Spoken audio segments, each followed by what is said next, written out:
Bonjour à tous, mon nom est Danielle Gravel, je suis directrice générale à la municipalité de Kipawa. Il m'a fait plaisir aujourd'hui de vous présenter un bref résumé de notre séance ordinaire qui avait lieu le 10 octobre 2012.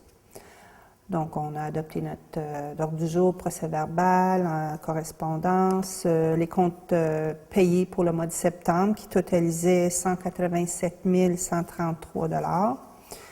Ensuite, chaque élu a présenté un rapport de sa fonction. Le conseiller Serge Larochelle a présidé la réunion du comité consultatif d'urbanisme qui avait lieu le 2 octobre et où il a été question de clarifier certaines dispositions des accès publics. Il a également rappelé que nous avons présentement un poste vacant au comité d'urbanisme. Donc, s'il y a des personnes intéressées, on vous invite à nous appeler ici au bureau municipal. La conseillère Margaret Hunter, elle, a participé à une réunion du KCLA, qui est Kipawa Citizens Leisure Association, où il a été question du projet pour construire un nouveau bâtiment de loisirs à Kipawa, en vue de répondre aux besoins des citoyens. Donc, on poursuit le dossier. Le conseiller Claude Carrière, lui, a parlé un peu de l'écocentre local. On s'est retrouvé maintenant avec un gros tas de matériaux de construction, des débris de construction non triés, donc il va falloir le faire transporter à l'écocentre régional à Fabre. Donc, à l'avenir, il va falloir s'assurer que notre préposé informe les gens qu'il faut trier les débris de construction, donc le gyprock doit être séparé du bois, ainsi de suite. La conseillère Muriel Bélanger, elle, a assisté à une réunion d'Habitémis et nous annonçait qu'il va y avoir une journée porte ouverte le 25 octobre prochain, puis elle invitait les élus à s'y rendre. Quant au maire Young, il a rencontré l'organisme du bassin versant du Témiscamingue pour discuter du projet d'inventaire des fosses septiques, comme on a mentionné dans le passé. On a fait un inventaire de 38 résidences dans le secteur de la baie de Kipawa et l'OBVT viendra présenter un rapport final à la prochaine séance du Conseil le 13 novembre. Le maire a également rencontré le député fédéral Christine Moore, qui était accompagné du critique en matière d'affaires autochtones pour le NDP, et il nous a assuré qu'il fera un suivi à ce sujet. Et il a aussi assisté à la réunion de la table d'harmonisation et de suivi du projet Matamec Exploration. Un gros dossier aussi qui s'est présenté la semaine dernière, c'est la compagnie Commonwealth Plywood a demandé à la CRE, qui veut dire Conseil régional des élus, de convoquer une rencontre avec les représentants de la MRC du Témiscamingue et des municipalités relativement à une demande de transfert de CAF. CAF, c'est le contrat d'aménagement et d'exploitation de la forêt. Ils veulent transférer 25 000 mètres cubes de l'usine de Kipawa, ou l'usine de T-Lake, vers l'usine de Belle-Terre.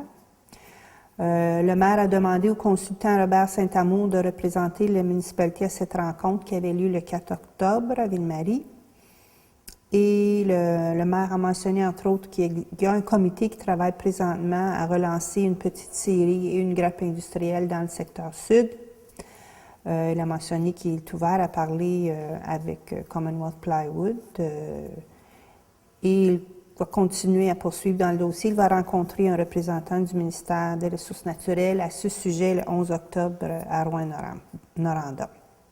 C'est un dossier qui est quand même assez complexe et on va sûrement en entendre parler dans un avenir approché.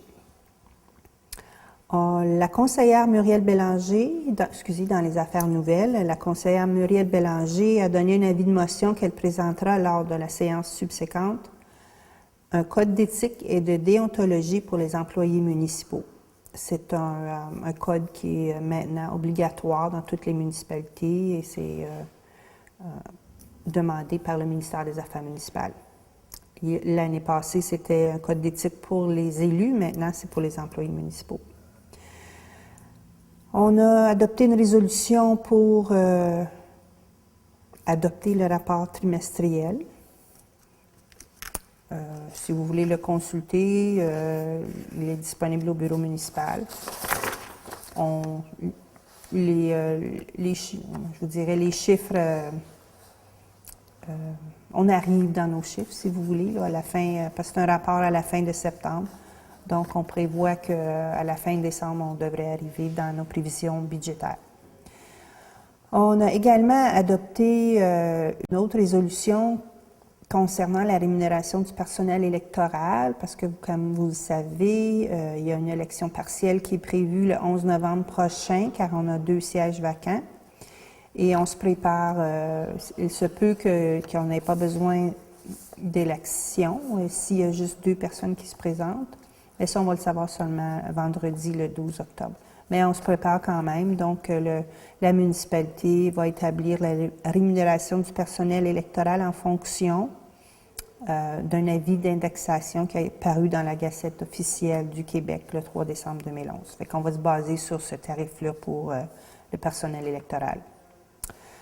On avait reçu une demande de modification au règlement de zonage. Le Conseil a accepté la recommandation du Comité consultatif d'urbanisme de ne pas modifier le règlement de zonage dans le secteur du chemin Bellevue. En ce qui concerne le contrat pour l'entretien des chemins d'hiver secondaires, on a accepté la soumission de Rose Jabon et Keith Duguay pour l'entretien des chemins d'hiver secondaires. Ils étaient les plus bas soumissionnaires au coût de 9 450 $ sur 3 ans. Malheureusement, on n'a pas eu de soumission pour l'entretien des chemins d'hiver principaux. Donc, on a dû immédiatement procéder à un deuxième appel d'offres. On espère que la neige n'arrivera pas avant qu'on ne se trouve pas un entrepreneur. Ensuite, il y a eu une résolution pour amender une résolution qu'on avait faite en septembre. C'était concernant un accès public sur le chemin Normand-Pagé. Dans le fond, on se proposait de vendre cet accès, mais une fois qu'on s'est rendu sur les lieux, on s'est rendu compte que c'était en réalité un accès pour 2 propriétés privées. Puis ce n'était pas dans l'intérêt de la municipalité de céder cet accès. Les citoyens demandaient seulement la permission d'élargir l'accès pour permettre le transport d'une maison préfabriquée sur la propriété. Donc, ça a été accepté. Ensuite, on a autorisé le paiement à Foresterie Kekeko, montant de 3 046 $ pour la préparation de la demande de subvention au Conseil régional des élus dans le cadre du programme de développement multiressources des territoires de forêt de proximité. Malheureusement, le projet n'a pas été accepté, mais la rédaction du document nous a permis d'avoir espoir qu'il y a quand même quelque chose à faire au niveau des produits forestiers non ligneux. Puis on sait qu'il va y avoir un autre appel de projet là, au printemps. Donc, on va représenter notre projet, puis espérons que cette fois-ci il va être accepté. On pourrait aussi décider de le faire autrement. On a adopté une résolution pour payer pour les services de la Sûreté du Québec. Donc, c'est un deuxième versement de 20 514 $ au ministère de la Sécurité publique. Ensuite, dans Varia, il y avait plusieurs points. Le maire, entre autres, proposait d'accepter la recommandation du comité consultatif pour que la municipalité écrive une lettre. Il existe un comité de vigie Internet haute vitesse parce qu'on veut savoir ce qui se passe dans le dossier Internet haute vitesse dans le secteur de la baie Jabon. C'est très lent, les gens nous posent des questions et à quand on aura l'Internet haute vitesse, puis on n'a pas de réponse. Donc, on pense en rencontrant les gens, on va pouvoir mieux répondre aux citoyens.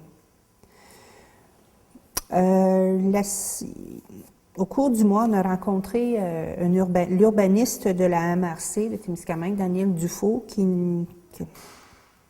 à laquelle il a répondu à plusieurs questions intéressantes. Le conseiller Claude Carrière s'est dit très satisfait de cette rencontre. Par exemple, il pensait que le fait de verbaliser un chemin de villégiature faisait en sorte que la municipalité devait obligatoirement faire le déneigement, mais on s'est rendu compte avec l'expertise de l'urbanisme que dans la loi, le conseil n'est pas obligé d'accepter de déneiger un chemin de villégiature, même s'il le verbalise.